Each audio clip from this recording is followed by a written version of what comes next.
ខេសួស្តីបងប្អូនទាំងអស់គ្នាយើងនឹងបន្តលំហាត់តទៀតអញ្ចឹងវីដេអូនេះខ្ញុំនឹងធ្វើរួមទាំង3រូបតួចែករួមធំបំផុត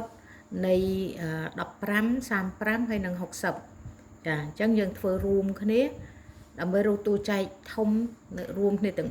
3មុនវីដេអូមុននោះខ្ញុំបំបែកតាមកតាបឋមឥឡូវនេះខ្ញុំធ្វើតាមក្បាច់ចានៅលើក្បាច់តែម្ដងរួមគ្នាចាតើវាខុសគ្នាយ៉ាងម៉េចចាយើងមើល15ចាតមកទៀតរំលងខ្ទង់ទី3ចា35នៅក្នុងខ្ទង់ទី5 5នៅក្នុងខ្ទង់ទី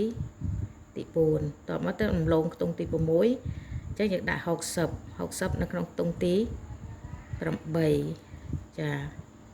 0នៅក្នុងខ្ទង់ទី7អូខេគឺបែបនេះណាចាអញ្ចឹងយើងមើល15 35និង60តើរួមគ្នានឹងយើងចែកដាច់នឹងបើសិនជាក្នុងចំណោម3ហ្នឹងមាន2អាចចែកដាច់យើងអាចចែកបានមិនចាំបាច់ទាំង3ទេចាំចុងក្រោយយើងចែកដាច់ទាំង3រួមគ្នាអាហ្នឹងបានរួមគ្នាហើយអូខេអញ្ចឹងយើងមើលថា15អាចចែកដាច់នឹង2ទេអត់ទេ35ក៏អត់ដែរចាអញ្ចឹង60ចែកដាច់នឹង2ទេបាន60ណាអញ្ចឹងយើងមើល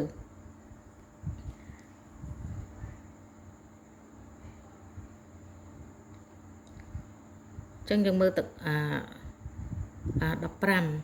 អាចចែកដាច់នឹង3ទេ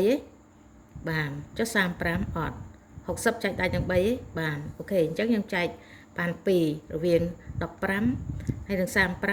ហ្នឹងយើងចែក15ហើយនឹង60យើងអាចចែកបានអូខេអញ្ចឹងយើងចែកដាច់នឹង3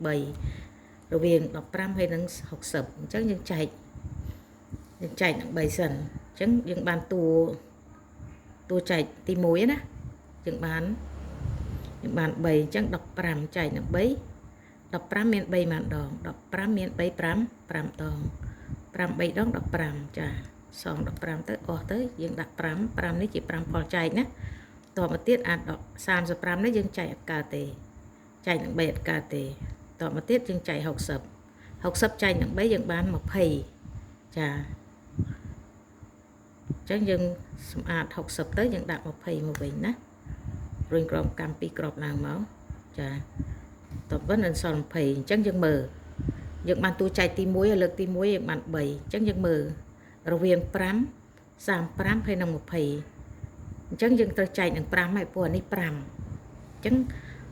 5អាចចែកនឹង5បាន35អាចចែកនឹង5បាន20អាចចែកនឹង5បានអូខេអញ្ចឹងយើងយក5អញ្ចឹង5នេះជាតួចែកលើកទី2អូខេអញ្ចឹងយើងរំលងណាកុំភ្លេចចារំលងអូខេអញ្ចឹង5ចែកនឹង5ចាសម្អាត5ទៅយើងដាក់1វិញ1នេះជាផលចែកអូខេអញ្ចឹង35តើ35មាន5ប្រមាណដង5 7ដង5 5ដង35ចា35ដង35អស់អញ្ចឹងយើងដាក់7មកនេះ7ផលចែកចាអូខេបន្តមកទៀត20ចែកនឹង5បាន20ចែកនឹង5បាន4ចាអញ្ចឹងយើងសម្អាត20ទៅយើងដាក់4មកអូខេចាអញ្ចឹងយើងមើលតួចែកទី1គឺ3តួចែកទី2គឺ5អញ្ចឹងតួចែករួមធំបំផុតនោះគឺ5នេះតូចអត់យកចាតួចែករួមធំបំផុតរវាង15 35ហើយនឹង60គឺយើងបាន5ចាអញ្ចឹងយើងមើលផលចែកទី1មាន1ផលចែកទី2មានផលចែករវាង15គឺ1ផលចែករវាង35គឺ7ផលចែករវាង60គឺ4អូខេអញ្ចឹងអាហ្នឹងសួរថាអាហ្នឹងបំបត្តិចោលទេនៅទៀតនៅពេលដែលយើងរកតួគុណពហុគុណរួមធំបំផុតទៀតចាអូខេឥឡូវនេះយើងធ្វើតួចែករួមសិនអញ្ចឹងតួចែករួមធំបំផុតនោះគឺ